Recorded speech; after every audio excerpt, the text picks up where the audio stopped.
Prepare to face Fortress Maximus.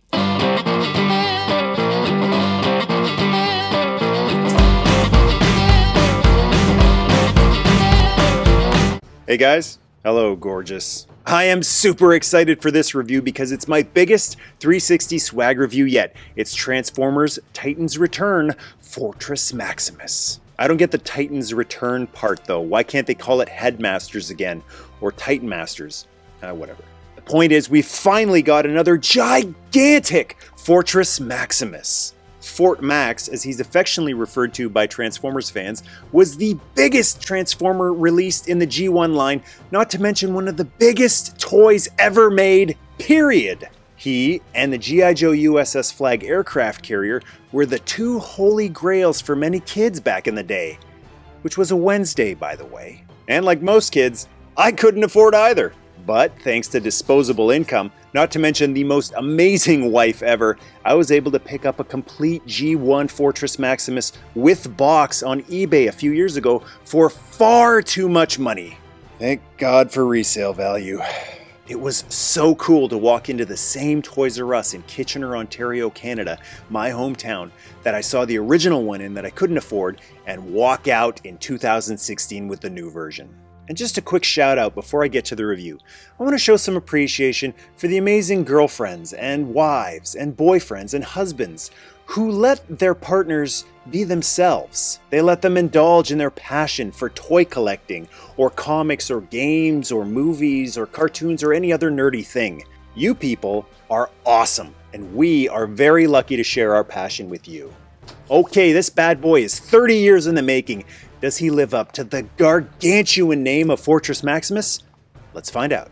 The first thing I noticed when I picked up the box was how light it was compared to the original G1 Fort Max. It also seemed a bit smaller than the original, and thinner. There's some great artwork of Max on the front.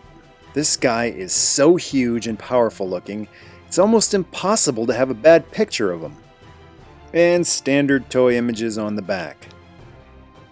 Here's a comparison of the G1 box with the new one, and the new one is just a smidge taller, but definitely thinner. Also, the new box is meant to sit horizontally, while the original is meant to be displayed vertically. Also included is a sticker sheet, a trading card, and instructions. Your mint-in-box Max will have one of his arms detached in the box in order to make him fit, which explains how they got the box so thin, and assembly is very easy. You just pop the arm in. Like the original, Titan Fort Max is 3 Transformers in one, so I'll go from smallest to largest. We start with Emissary, which is the name they gave the tiny headmaster of Brave Maximus, the Robots in Disguise repaint of Fort Max.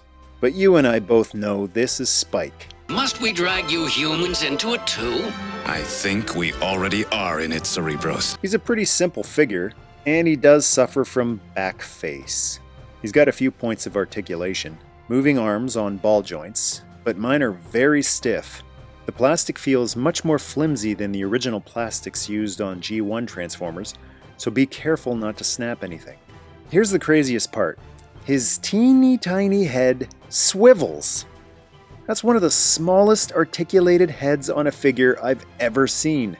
Legs bend forward as part of the transformation into the head, and here he is transformed. Simple as that. Here he is with the original G1 Spike, and you can see how tiny the new one is. I think the original has a better sculpt and proportions, and I like the back flap which hides Cerebros' face. Give me a boost, will you? Emissary/Spike transforms to become the head of Cerebros.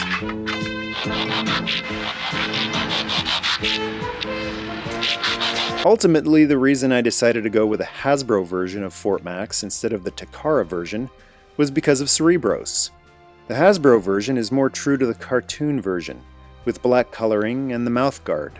I always preferred the toon design of Cerebros' head because of how it resembled Optimus Prime, and I always saw Cerebros as the successor to Prime as the Autobot commander.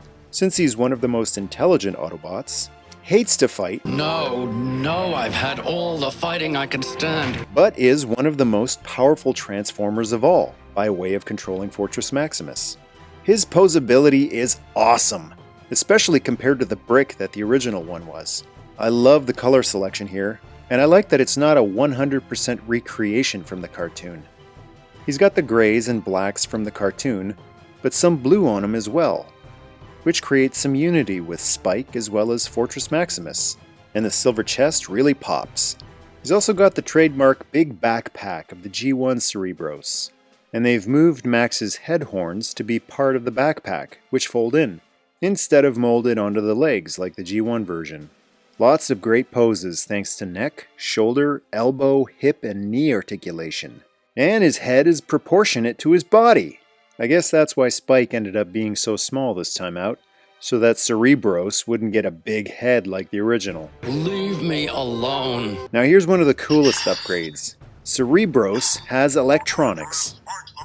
For all the gimmicks and size the G1 version had, I always wish it had lights and sounds, and that's been remedied. When you move the flap on his back that hides Max's face, you get the classic G1 transformation sound. How cool is that? Also, when you push in Cerebros' head, you get different sound effects and a light in his chest. It's mostly the sound of blaster fire, which is ironic since Cerebros is not only a pacifist, he also doesn't include a gun this time. And eventually, he says his own name. But it just sounds like a lifeless robot. I miss the Boston Brahmin accent, to be honest. They should have had him say something like, "I am Cerebros. Must you annoy me like that?" Here's a comparison to the original. As I said, no gun for the new version. By comparison, the G1 version looks really boring. Just plain gray. And they were really lazy with his articulation, considering G1 Optimus came out 3 years before and had elbow, wrist, and knee articulation, and G1 Cerebros doesn't. Plus his head is way too big. There was a third-party set of heads which look more proportionate, but I'll show those off when I review G1 Fort Max. I do love how they kept the same design of the shoulders, back, and chest though. I'm glad they went with the inspired by route instead of reimagining. Okay, on to Fort Max himself. Very well. I'll start with the base mode. It's big, it's sprawling, and it's really nothing special. Much like Titan Metroplex, which this Max is a retool of, the alt mode is just basically the robot laying down with his arms and legs stretched out in various ways to try to not resemble a robot laying down. Gone are the folding ramps, so we get these which are far too short. The hands aren't hidden by the ramps anymore like in the original version. The middle tower is now made up of Cerebros, and I may not have gotten him to plug in all the way there, but I'm not going to try to force it and break this thing for a mode I'm not really even interested in. The leg cannons are awesome though. I love how huge they are, and my favorite, holes in the barrels, which the original didn't have. There's a gun turret for Spike to sit in, and pegs all over for little figures like him to stick on. One thing that really sucks is you can't put Transformers inside this fortress. I mean, he's a fortress, right? With the original, you could place Transformers inside him, and there was a cool corridor with a ramp you could shoot them out of, an elevator in the main body, and compartments in his legs. This one just has this little alcove, so I'm not impressed with this base mode. But I wasn't all that impressed with the G1 base mode either. He also transforms into Space Battleship mode. How did you accomplish that? And this is the most ridiculously lazy transformation. I mean, G1 mini-bots are more complicated than this. You just fold his legs in, and that's it. I guess I forgot to fold the chest window in, but like that would make any difference. Calling him a triple changer is a total scam, and his alt modes look about as cool as those G1 6 changers. But it's there if you want it. Personally, I'll never have mine in any mode other than his robot mode.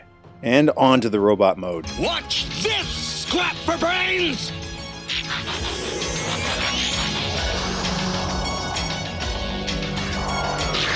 When you plug his head in, his eyes light up and there's a sound effect. There's a button in his chest which will give you more lights and sounds when you push it. You have to push it pretty hard to get it to work though.